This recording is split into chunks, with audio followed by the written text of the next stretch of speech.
Então vamos continuar nosso estudo de número 14, no livro do Apocalipse, continuando o capítulo 5, agora a partir do versículo 8.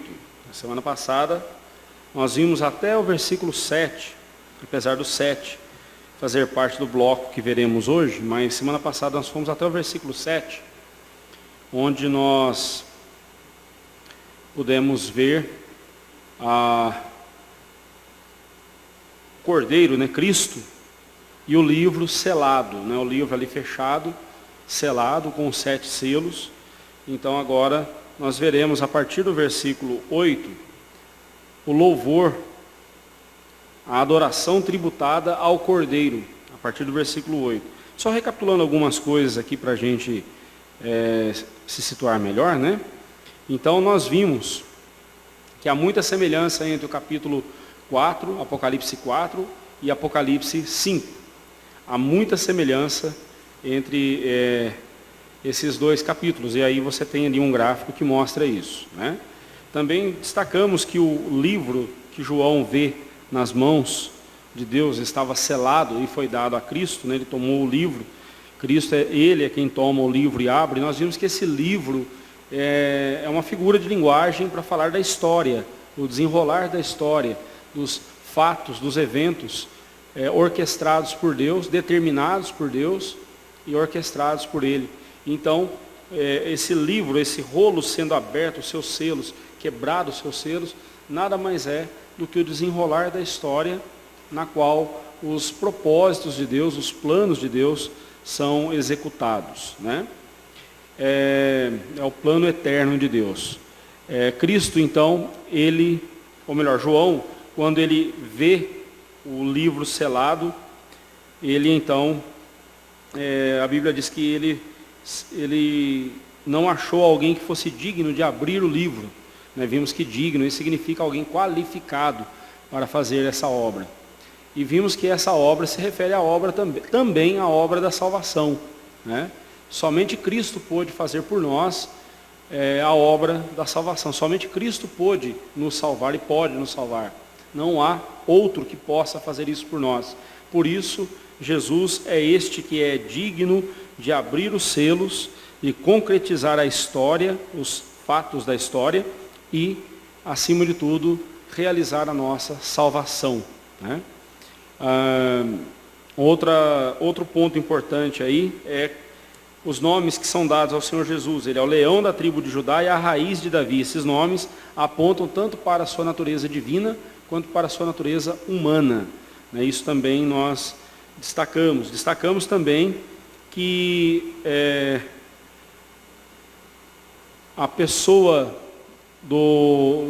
figura do leão e do cordeiro, essas duas figuras, Jesus aqui é chamado de leão da tribo de Judá, mas Cristo ele é visto por João como um cordeiro no trono de Deus.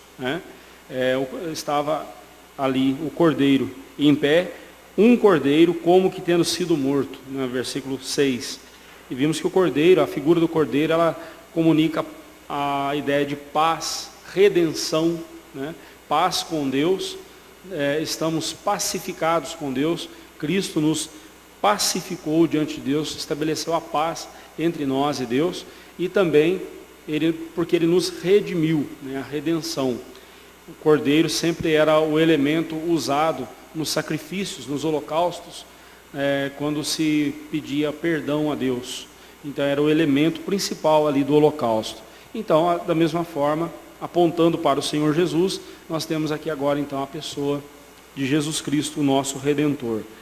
Vimos também que Jesus, como ele agiu para conosco como um cordeiro, trazendo paz e redenção, mas para com os nossos inimigos, ele rugirá como o leão da tribo de Judá. Ele agirá assim. No versículo 7, nós vimos que ele veio, pois, e tomou o livro da mão direita daquele que está sentado no trono. Então Jesus toma o livro das mãos de Deus. O livro, a história está nas mãos de Deus. Mas quem executa os propósitos de Deus na história é o Senhor Jesus.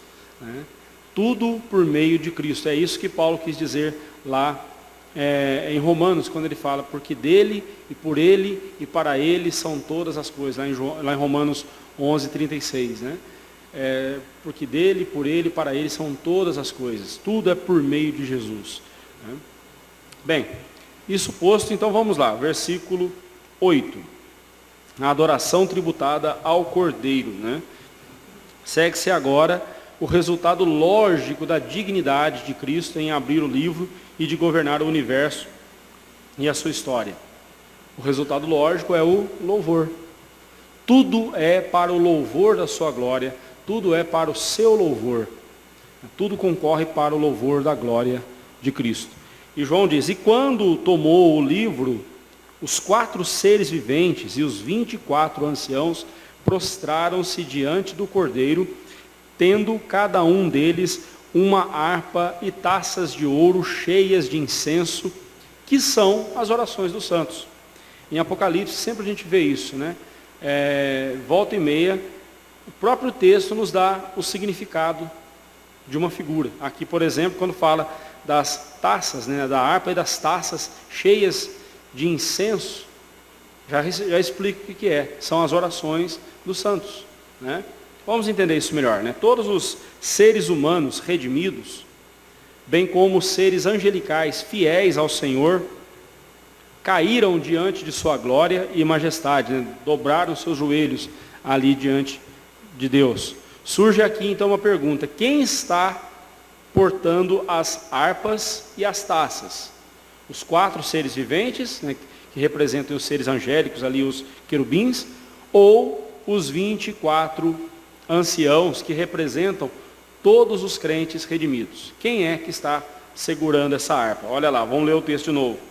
E quando tomou o livro, os 4 seres viventes e os 24 anciãos prostraram-se diante do Cordeiro, tendo cada um deles uma harpa e taças de ouro cheias de incenso, que são as orações dos santos. Vamos lá, né? A gramática no texto grego deixa claro que são os 24 anciãos, né? Os crentes redimidos, que portam as suas harpas e taças. Veja bem, a visão que João está tendo nesse momento é de todos os redimidos de Cristo diante do trono de Deus. Ele está tendo uma visão antecipada de como será, como vai ser o dia da glória de Cristo, do dia do Senhor, a volta do Senhor Jesus. Então ele viu cada um de nós lá. Ele nos viu nessa visão, né? Então, ele não está falando de uma parte da igreja que está no céu, enquanto a outra parte está aqui na terra. Não. Nessa visão, Deus deu a João a visão de ver, a capacidade de ver como será naquele dia, quando todos os redimidos estiverem ali reunidos na presença do Senhor. Lembre-se que os 24 anciãos simbolizam todos os redimidos do Senhor, em todas as eras, né? Então, guarde essa informação, ela é importante para você entender agora aqui. Quanto às taças cheias de ouro, cheias de incenso, as taças de ouro cheias de incenso, João nos fornece a interpretação, são as orações dos santos. Ele recorre ao Antigo Testamento para fazer a afirmação. Alguém lê para nós, por favor, Salmo 141, versículo 2.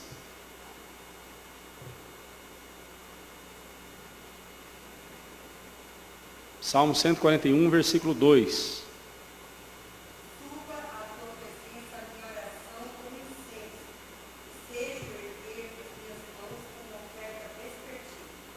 Então, aí é uma figura de linguagem, né, mostrando que como se as nossas orações, elas sobem a Deus, tal como a fumaça do incenso, quando era queimado ali no tabernáculo, né, por ordem de Deus, quando o incenso era queimado, a fumaça subia. Tudo isso era uma forma de ilustrar verdades espirituais, né? A nossa oração, quando nós oramos a Deus, tal como a fumaça do incenso subindo, né? E o incenso ali dentro do tabernáculo, ele tinha um papel muito importante, que era de perfumar o ambiente, Era um ambiente que tinha muitos sacrifícios, cheiro de sangue, carne, né? O cheiro poderia ficar um pouco desagradável ali o ambiente. Então, o queimar incenso no tabernáculo era uma forma de tirar aquele odor forte e deixar um ambiente agradável, né? E isso é aplicado figuradamente às orações. As nossas orações a Deus, elas sobem como incenso na presença do Senhor, como aroma suave na presença do Senhor, como algo perfumado na presença do Senhor. Isso é muito bonito, né? Mas na linguagem do Salmo, a oração, ela sobe a Deus. Aqui João está dizendo a mesma coisa. As orações dos santos sendo recolhidas na presença do Senhor, né? As orações dos santos, né? Não devemos limitar essas orações somente aos santos que já estão nos céus com Deus. Elas também se referem aos santos que ainda estão na terra. A visão que João teve foi de todo mundo redimido lá, né? Mas agora, voltando aqui para a realidade, né? Então, são as orações dos santos que estão aqui na terra, né? A crença romanista, né, da igreja romana, de que este versículo fornece base para a intercessão dos santos que estão na glória a favor dos que estão aqui na terra, é esdrúxula e sem cabimento, e não merece mais do que esse nosso comentário, né? Então, os católicos tomam esse texto para dizer que as orações dos santos, né, as nossas orações, são recebidas pelos santos que estão na glória. Só que o texto aqui é claro, o texto mostra que são as orações dos santos que sobem, né, que subiram até Deus, e eles estão apresentando, as próprias orações eles estão apresentando a Deus. As próprias orações que os santos fizeram, lembrando que os 24 anciãos simbolizam todos os crentes, todos os santos, né? Então a oração sendo recebida. Agora, qual é a oração? Que oração é essa que está sendo? Aqui fala de orações, né? Mas a oração que está sendo recebida diante de Deus e está sendo atendida por Ele é a oração em que é Deus vindicando a sua glória, vindicando o sangue dos seus filhos que foram mortos. Nós veremos isso em outros textos aqui do Apocalipse, de cristãos que foram mortos, foram trucidados, né, por causa do Evangelho, e Jesus então está vindicando, né, vingando o sangue desses irmãos. E aqui a oração é Deus recebendo as orações dos santos na sua presença. Deus recolhe as nossas orações, e Ele não precisa de que alguém interceda por nós, a não ser o Senhor Jesus. O único que faz esse papel hoje por nós, nos céus, é o Senhor Jesus. E neste dia, no dia da glória de Cristo, no dia da volta do Senhor Jesus, nós estaremos na presença de Deus, né? E ali as nossas orações serão definitivamente atendidas, né? Mas não devemos nos prender aos detalhes aqui. Vamos em frente. No verso 9 diz assim: e entoavam um novo cântico, dizendo: digno és de tomar o livro e de abrir-lhe os selos, porque foste morto e com o teu sangue compraste para Deus os que procedem de toda a tribo, língua, povo e nação.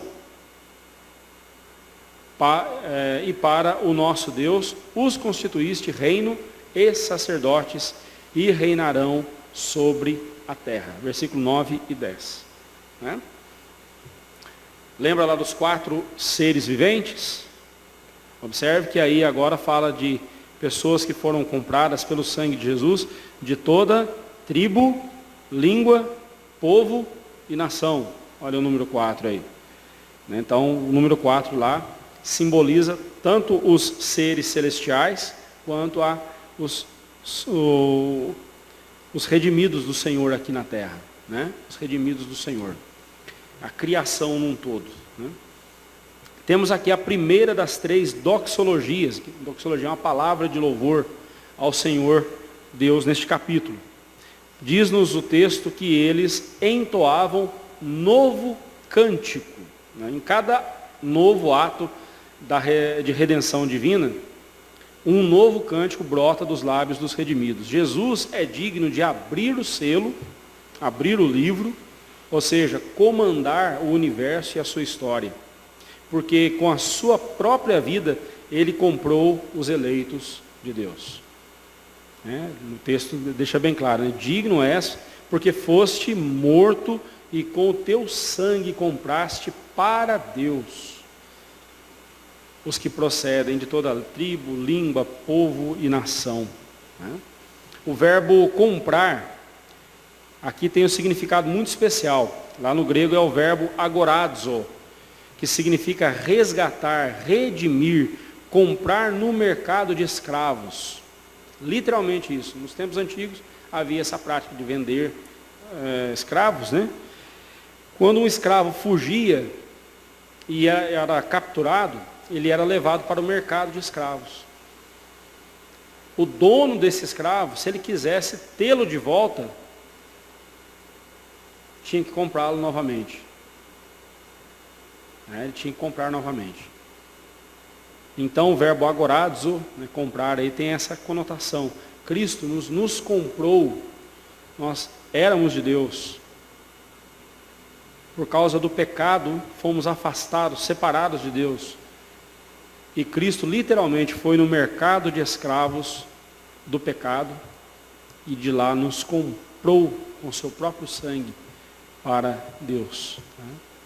Quando alguma coisa era roubada de seu dono, geralmente era levada para ser vendida no mercado. Lá chegando, o seu dono, ao comprá-la, pagava por ela o valor exigido, mesmo sendo sua de fato.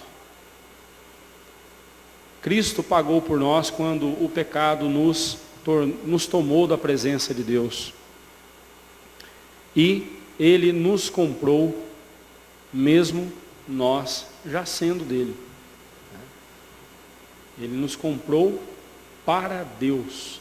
A ideia aqui de que Ele quitou a nossa dívida com Deus. Há algumas heresias por aí que dizem assim que Jesus Cristo, até você já deve ter visto isso, já deve ter recebido no WhatsApp, ou já deve ter visto aí no Facebook, nas redes sociais, a figura de um lado o Satanás e do outro lado o Senhor Jesus, fizeram lá a quebra do segundo mandamento descaradamente, mas puseram lá uma imagem dizendo que era o Senhor Jesus, como que se os dois estivessem numa queda de braço. E no meio estávamos nós ali, está você e eu. Então, Jesus numa queda de braço com Satanás. Meus irmãos, isso não é bíblico. Ainda que Jesus tenha lutado contra o inferno todo, mas Jesus não pagou nada para Satanás. Mas antes da nossa conversão nós não éramos o diabo, porque o mundo jaz no maligno. Bem, uma coisa é jazer, estar, mas nós nunca fomos de Satanás. Satanás nunca foi nosso dono. Oi? Sim, dualismo, maniqueísmo, Então veja só, Jesus pagou o nosso resgate para quem? Para Deus. O texto aqui é claro, Ele comprou-nos para Deus. Ele comprou-nos para Deus. Mas então se Ele comprou-nos para Deus, de quem que Ele nos comprou? Foi de Satanás. Não, irmão, Satanás não. Jesus Cristo nunca pagou nada para Satanás e nem precisa.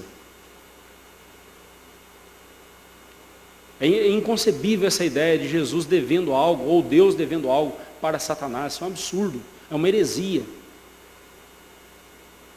Nós estávamos em dívida com Deus. A dívida que Jesus pagou, conforme Paulo diz lá em Colossenses, a dívida, o tratado de dívida que rasgou lá na cruz do Calvário, era a dívida que nós tínhamos com Deus. Por isso não estávamos em paz com Deus, estávamos em guerra com Deus, éramos inimigos de Deus. E então Jesus pagou a nossa dívida com o Pai. E uma vez que Ele pagou, Ele nos deu a Deus. Sim. A redenção foi no decorrer da história, mas a eleição foi antes da fundação do mundo, Mas é importante você ter em mente isso. Jesus não pagou para Satanás, Ele pagou para Deus. A dívida que tínhamos era com Deus. E Jesus pagou essa dívida por nós e nos deu ao Pai. toma, Senhor, eles são teus. Né? Temos combinados neste texto dois aspectos da redenção, o aspecto particular e o universal. O aspecto particular, ele não comprou a salvação a cada indivíduo da terra, mas aos eleitos. Esse é o aspecto particular. Ele comprou a salvação, ele adquiriu a salvação somente para os eleitos. A expiação, ela é limitada. Esse é o aspecto particular da nossa redenção. E o aspecto universal, não confunda com universalismo, mas o aspecto universal aqui é no sentido de que a nossa salvação, ela não é limitada a um povo somente, como Israel pensou que fosse só dele. O texto aqui diz que ele comprou pessoas que são de toda a tribo, língua, povo e nação. A igreja de Cristo, ela não é só de um povo, só o povo de Israel. A igreja de Cristo, ela é composta de pessoas de todos os povos, de todas as etnias, de toda a parte da terra. Então, nesse sentido, ela é mundial, nesse sentido, ela é universal, né? Qual a diferença disso para universalismo? O universalismo é uma heresia que diz que Jesus Cristo morreu para salvar todos os seres humanos. E os seres humanos que não são salvos, foi porque eles não quiseram ser salvos. Eles rejeitaram Jesus, eles não quiseram ser salvos, por isso eles não foram salvos. Eu não consigo crer num Deus assim. O Deus das Escrituras não é esse Deus. O Deus das Escrituras é o Deus que efetua em nós tanto o querer quanto o realizar. É aquele que tudo pode e nenhum de seus planos é frustrado. Esse é o Deus das Escrituras. Então, entenda esse aspecto particular e esse aspecto universal da nossa salvação. Particular no sentido de que cada um de nós foi comprado por Cristo Jesus. Mas a igreja de Cristo não é só de um povo, constituída só de um povo. Ela é constituída de vários povos, né? Como o texto aqui nos mostra. Ok? Outra verdade que o texto nos mostra é que nós somos reino e sacerdotes. Lembra do Salmo 110, que preguei aqui há 2 semanas, quando falei sobre Cristo, o nosso Rei eterno e o nosso sacerdote eterno? Veja bem, esses dois atributos, embora ele tenha mais o terceiro, que é o de profeta, né? Profeta, sacerdote e rei, Cristo, ele nos constituiu para o seu Pai, para Deus e Pai, reino, ou seja, nós somos súditos de Deus e somos sacerdotes de Deus. Sumo sacerdote é só o Senhor Jesus. Ele é o nosso sumo sacerdote. A carta aos Hebreus mostra isso. E nós somos sacerdotes que estão debaixo do seu comando, da sua autoridade. E aí nós vamos ver que lá no Antigo Testamento, qual era a função principal dos sacerdotes? A função principal dos sacerdotes era conduzir a igreja, o povo, na verdadeira adoração. O sacerdote tinha como dever conduzir o povo na adoração conforme Deus havia prescrito. Hoje, nós somos o sacerdócio de Deus. Ah, mas sacerdote é só o pastor. Não, pastor não é sacerdote. Embora lá na declaração do imposto de renda, a minha categoria é sacerdote do ofício religioso, ou ministro do ofício religioso. Antigamente era sacerdote de ordem religiosa. Né? Mas eu não sou sacerdote. Nesse sentido, não. No sentido bíblico aqui, sim. Todos nós somos sacerdotes. E quando é que nós ensinamos as pessoas a adorarem a Deus? Quando evangelizamos, quando pregamos o Evangelho, quando abrimos a igreja, celebramos um culto a Deus, e as pessoas que aqui adentram aprendem conosco a adorar a Deus. O culto não é para elas, não é para agradá-las. O culto não é evangelístico. Esse negócio de culto evangelístico, isso é uma aberração. Culto evangelístico tem como foco o ser humano. Evangelismo, vá fazer evangelismo com os nossos irmãos, vai lá na praça com eles, vai pregar evangelho com eles lá na praça. No ônibus, no ponto de ônibus, esperando o ônibus, distribua um folheto, pregue o evangelho. Dê um bom testemunho onde você estiver, mostre, pregue o evangelho. Isso é evangelismo. Mas o culto não é evangelismo. O que não quer dizer que uma pessoa não possa se converter na hora do culto. O que não quer dizer que na pregação da palavra de Deus, né, não haja conversões. Claro que há. O objetivo de pregarmos o evangelho para as pessoas que aqui estão, que aqui entram, é para que elas possam conhecer a Cristo. Isso é evangelismo também. Mas o culto não é para elas, o culto é para Deus. Que a pessoa, ao entrar pelas portas da igreja, a primeira coisa que ela entenda é o seguinte: o que eu vou fazer aqui agora é adorar a Deus.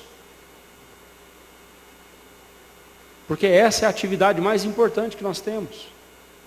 E é essa atividade que João viu ali sendo realizada pelos 4 seres viventes e pelos 24 anciãos. E é isso que nós faremos por toda a eternidade. Vamos lá, vamos em frente.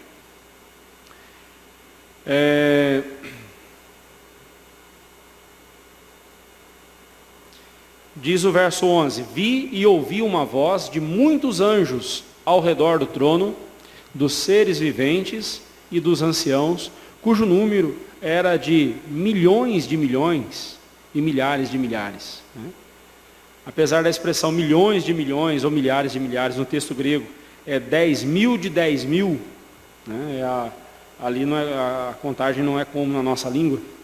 O que totaliza é a soma de 100 milhões. Então, não está errado, é milhões de milhões, milhares de milhares. Não devemos entender literalmente esse número. Não quer dizer que só tem 100 milhões de seres lá no céu. Não é isso. No Apocalipse, o número dos redimidos, ora é descrito pelo ínfimo número de 24, como nós vemos os 24 anciãos, ora é descrito por 144 mil, conforme Apocalipse 4, 1 e 3. Devemos ver o simbolismo desses números, ou seja, os redimidos, ao mesmo tempo que são uma grande multidão, que ninguém pode enumerá-los, também constituem um número exato, que só Deus conhece. Só Deus conhece. Não fica um só redimido para trás, assim como não entra, não entra no céu nenhum a mais e nem de última hora. O sangue de Cristo foi vertido especificamente pelos eleitos de Deus lá na cruz do Calvário. Então, sejam quantos milhões forem de eleitos, é um número exato. E Deus sabe todos os que lhe pertencem. E Ele sabe o número exato dos eleitos. Essa é a mensagem que o versículo 11 está nos comunicando. Certo? Versículo 12: proclamando em grande voz: digno é o Cordeiro que foi morto de receber o poder, e riqueza, e sabedoria, e força, e honra, e glória, e louvor. Jesus, o Cordeiro, ele é louvado com 7 excelências, ou 7 adjetivos. Olha aqui, olha lá para você ver. Ele é o Cordeiro que foi morto de receber poder, riqueza, sabedoria, força, honra, glória e louvor. E aí temos uma característica da língua grega que na língua portuguesa é diferente. Observe que para cada palavra na língua portuguesa seria assim: digno é o Cordeiro que foi morto de receber poder, vírgula, riqueza, vírgula, sabedoria, vírgula, força, vírgula, honra, vírgula, glória, vírgula, e louvor. Essa conjunção e só apareceria nas duas últimas, se fosse na língua grega, na língua portuguesa. Mas na língua grega, mesmo tendo a vírgula, tem a conjunção. Antigamente na língua portuguesa era assim também, mas caiu, porque segundo os especialistas da língua portuguesa, isso ficava muito sobrecarregado no texto, ficava truncado, né? Mas a ideia aqui é maravilhosa, a ideia de apresentar a vírgula e a conjunção e entre cada palavra é justamente para dar ênfase. Cristo não tem só poder, ele tem riqueza. Ele não tem só poder e riqueza, ele também tem sabedoria. Ele não tem só poder, riqueza e sabedoria, ele tem também força, e assim por diante. O e tem a ideia de também. Uma coisa não vem sem a outra. E novamente nós lembramos o número 7. Né? Aí você tem as 7 excelências. Lembrando aí a perfeição. Né? A perfeição de Cristo. Ele tem o poder perfeito, a riqueza completa, sabedoria completa, força completa, honra completa, glória completa, louvor completo. Essa é a ideia que o texto aqui nos mostra. Né? Os anciãos cantam porque provaram a salvação. Então os anjos cantam porque eles foram, através dos anciãos, instruídos nos mistérios da redenção. Alguém lê para nós, por favor, Efésios 3, versículo 10, e outra pessoa, 1 Pedro 1,12. Em Efésios, Paulo está falando sobre a gloriosa igreja de Cristo. A glória de Cristo sobre a sua igreja. E aí no capítulo 3, versículo 10, o que ele diz?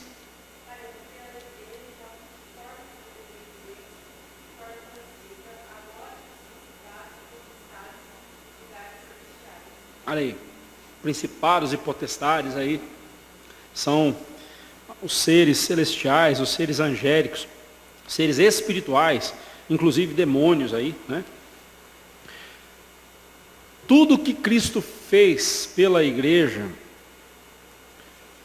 os anjos anelam perscrutar. O que diz 1 Pedro 1,12?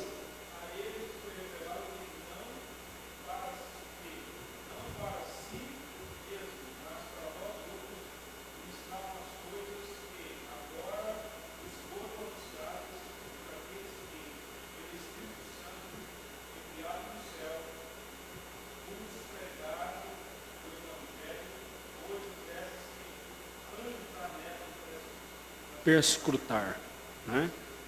Ou seja, os anjos contemplando a obra da salvação que Cristo realizou na igreja, eles ficam tão maravilhados, eles tentam perscrutar, ou seja, tentam entender que amor é esse, que grande amor é esse de Jesus pela igreja. E eles anelam, eles desejam entender isso, de tão belo que é.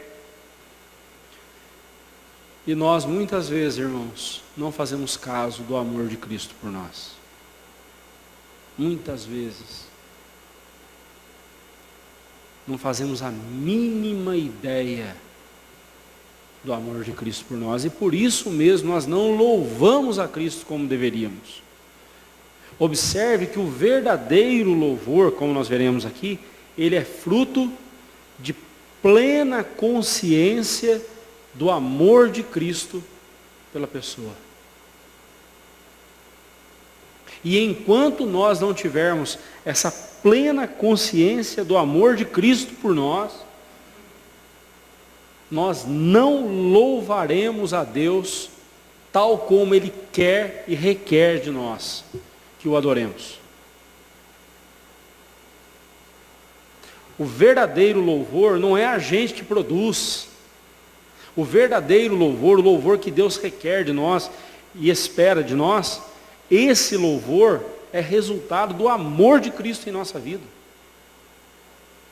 E enquanto nós não tivermos diante dos nossos olhos, ou enquanto nós não compreendermos, ou mergulharmos, tentarmos entender a profundidade desse amor, nós não louvaremos ao Senhor de fato.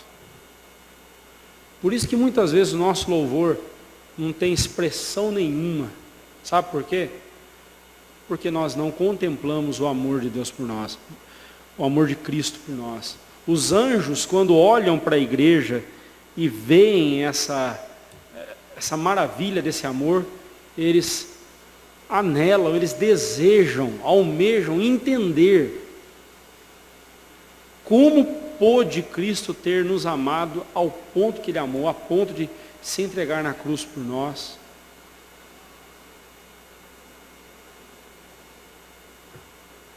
Os anjos anelam perscrutar das riquezas deste amor. Lembramos ainda que o significado do número 7 aqui no texto é a completude, a plenitude. Cristo não só tem as 7 virtudes, como as tem de forma plena e absoluta. Além disso, essas qualidades são atribuídas a Deus no Antigo Testamento. Se você for lá em 1 Crônicas, capítulo 29, versículo 11 e 12, e no Salmo 8, versículo 5, você vai encontrar todas essas virtudes, essas qualidades, esses atributos na pessoa do Deus Pai, né? Aqui, todavia, são atribuídas a Cristo. Dessa forma, em todo o Apocalipse, corre também a mensagem da divindade de Cristo, né? Temos aqui, mais uma vez, a divindade de Cristo sendo ressaltada. E partindo aí para a parte final do capítulo 5, versículo 13 e 14, lemos: Então ouvi que toda criatura que há no céu e sobre a terra, debaixo da terra e sobre o mar, e tudo que neles há, estava dizendo: Àquele que está sentado no trono e ao Cordeiro, seja o louvor e a honra e a glória e o domínio pelos séculos dos séculos. E os 4 seres viventes respondiam: Amém. Também os anciãos prostraram-se e adoraram. Esta é a última doxologia deste capítulo. É repetida a sentença do versículo 3, só que aqui há uma adição, né? Lá no versículo 3 fala, né?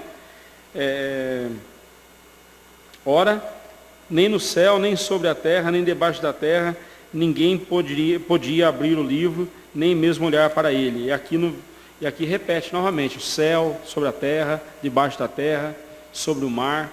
Mas aí há esse acréscimo, né? E sobre o mar e tudo o que neles há. Então acrescenta-se essa expressão. Ao contrário do que muitos afirmam, não há aqui nenhuma ideia do paganismo que afirma que o universo está estabelecido em 3 níveis diferentes, mas equivalentes, né?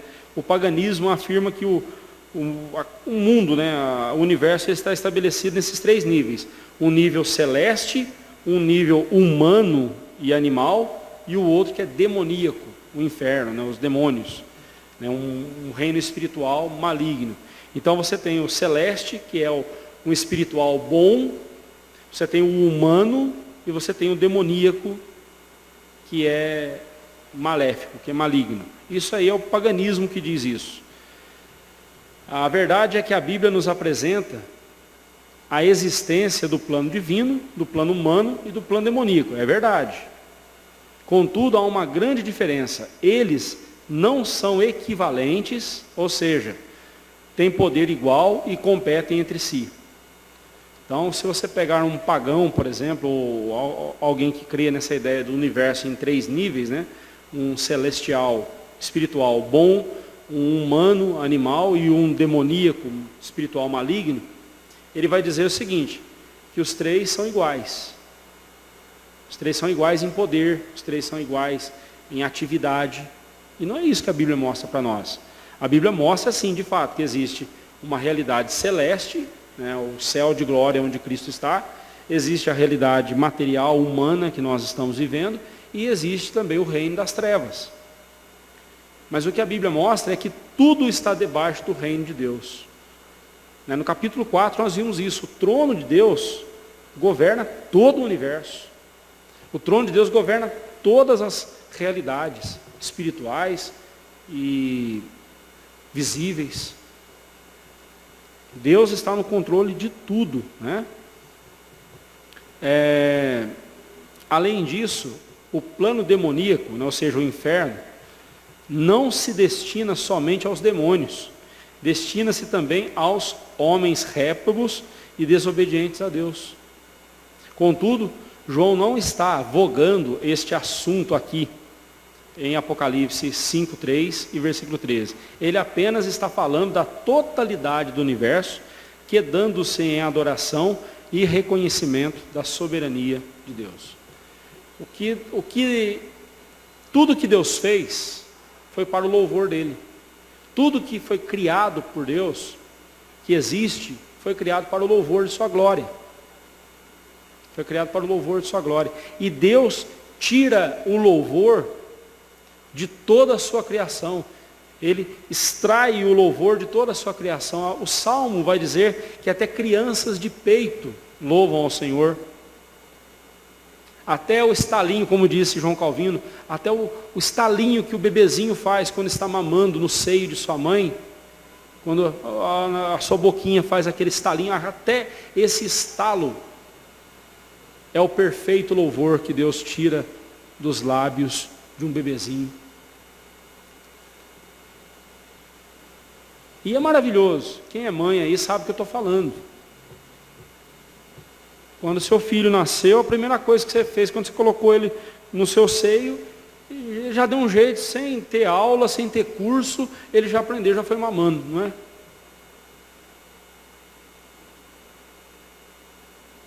É o instinto de sobrevivência. Tá, mas quem que pôs esse instinto de sobrevivência em nós? Foi Deus. Tudo que Deus fez, em todas as coisas, Ele tira o louvor. Eu olhando para esse banco aqui, eu vou além do banco, eu começo a pensar no marceneiro que o projetou, no marceneiro que pegou uma madeira, pegou uma árvore lá no mato, trabalhou a tábua, cortou, mediu. O que é isso senão a inteligência que Deus deu ao homem? Feliz aquele que ao olhar para tudo isso, rende glórias a Deus. Porque afinal de contas, irmãos, o único ser da criação que pode fazer isso conscientemente é o homem. O sabiá cantando, está louvando a Deus. Mas ele tem consciência que está fazendo isso? Não. Até o ser humano não convertido, até o ímpio, o não convertido,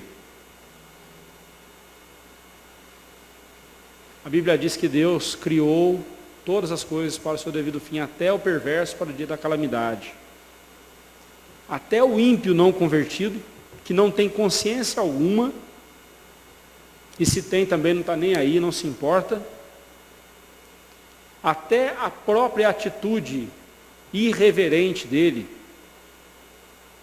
vai redundar em louvor para a glória de Deus. Como?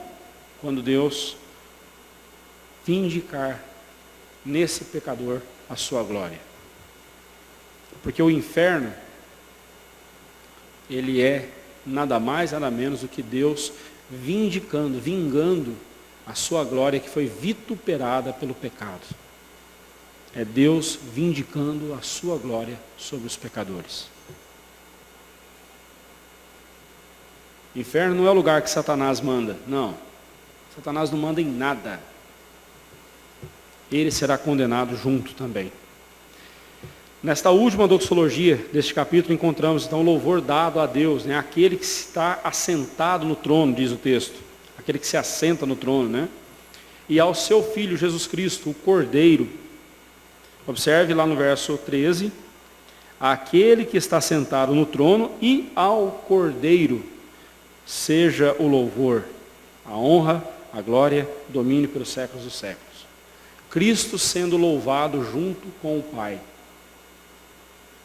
E ainda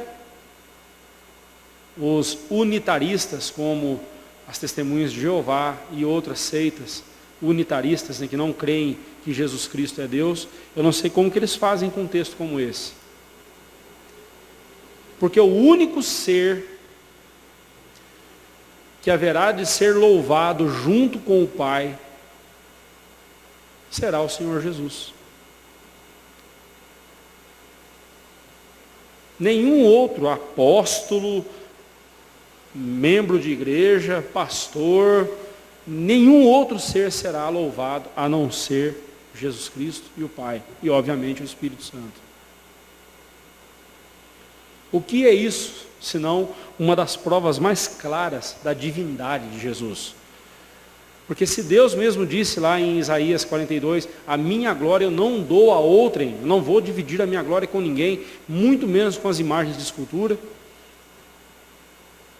Por que então Deus permite que Jesus seja louvado com Ele, estando no trono dEle? É porque Jesus é Deus. Diante de tão bela atitude de louvor, os 4 seres viventes só podem dizer um sonoro amém, concordando com que os anciãos, os 24 anciãos, anciões, né? Anciões, não é anciãos. Os 24 anciãos, subentendidos aqui, né? Acabam de dizer. Então, quando fala aí, no verso 14, né? E os 4 seres viventes respondiam amém. Também os anciãos prostraram-se e adoraram. Os anciãos aí, obviamente, são os 24 anciãos, ou seja, os redimidos. E aí, voltando lá para o capítulo 4, descrevendo a mesma cena, a mesma ocasião, lá no versículo 10, João disse que os 24 anciãos prostrar-se-ão, agora eles já se prostraram, né? No capítulo 4, João está descrevendo o que vai acontecer. E aqui em Apocalipse 5, João está descrevendo como se já tivesse acontecido, né? Então ele fala que lá os 24 anciãos prostrar-se-ão diante daquele que se encontra sentado no trono, adorarão e o que vive pelos séculos dos séculos, e depositarão as suas coroas diante do trono, louvando ao Senhor Jesus. Eu já expliquei para você que esse ato de depositar a coroa aos pés de Jesus, coroa é o símbolo da vitória. Não quer dizer que lá no céu nós vamos ter uma coroa na nossa cabeça, andar com a coroa, não é isso não. A ideia é que, quando nós chegarmos nos céus, o nosso louvor a Cristo, Cristo nos levará, o reconhecimento da graça de Cristo em nossa vida, nos levará a nos ajoelharmos diante de Cristo, a adorá-lo e dizer-lhe, Senhor, só estamos aqui porque foi o Senhor quem nos trouxe. Tudo é para a tua glória, tudo foi feito pelo Senhor, do começo ao fim. A minha salvação é obra de Cristo, do começo ao fim. O Senhor tem que ser louvado e bendito pela minha salvação. É isso que nós vamos fazer, né? Dessa forma, nós temos aqui, neste capítulo, uma exaltação plena da pessoa de Cristo. Aquele que é digno de abrir o livro, controlando assim todo o desenrolar da história, a qual se cumpre, a qual cumpre os seus planos. Tudo está pronto para que os selos sejam quebrados e o plano de Deus executado detalhadamente. Agora, a partir do capítulo 6, semana que vem, nós veremos aí os 6 selos, né? Depois tem um 7º selo, que só aparece lá no capítulo 8. Então, agora nós vamos ver uma sequência de selos sendo quebrados, né? É o desenrolar da história, né? A partir de semana que vem nós veremos esses selos. Então, só destacando aqui para reforçar aqui o ensino que foi dado deste capítulo, 2 aplicações aqui, né? A primeira, destacamos que da criação à consumação dos séculos, né? Da criação do universo, desde o começo de tudo até o fim, Cristo, em primeiro lugar, é soberano em cada momento da história e nada foge do seu conhecimento e controle. E a segunda verdade, ele é digno de receber todo louvor de toda a sua criação, por todas as suas obras. Não há uma obra sequer de Cristo que não mereça, pela qual ele não mereça ser louvado. Por tudo que ele faz, por tudo que ele fez, ele deve ser louvado e deverá ser louvado por nós. E toda a criação louvará ao Senhor. Uma das promessas de Cristo é a restauração da criação, é a restauração do universo, onde todo pecado será expurgado, todo mal será aniquilado e a criação voltará ao seu plano original, ou melhor, Deus conduzirá a criação ao seu plano original de santidade, tal como era, se era igual lá no Éden, né, pelo menos na santidade sim, na pureza sim, né, tudo será restaurado. E conforme nós cantamos agora há pouco no começo do culto, no nosso estudo, não importa onde nós habitemos, não importa se o céu será lá em cima ou aqui embaixo, né, não importa onde ele será, o que importa é que Cristo estará conosco, nós estaremos com Cristo, e Ele reinando sobre nós, em glória, poder, majestade, força, sabedoria, riqueza, e nós, então, eternamente, servindo ao nosso Rei e adorando o nosso Deus, como reino e sacerdotes. Bendita essa esperança que Ele nos dá.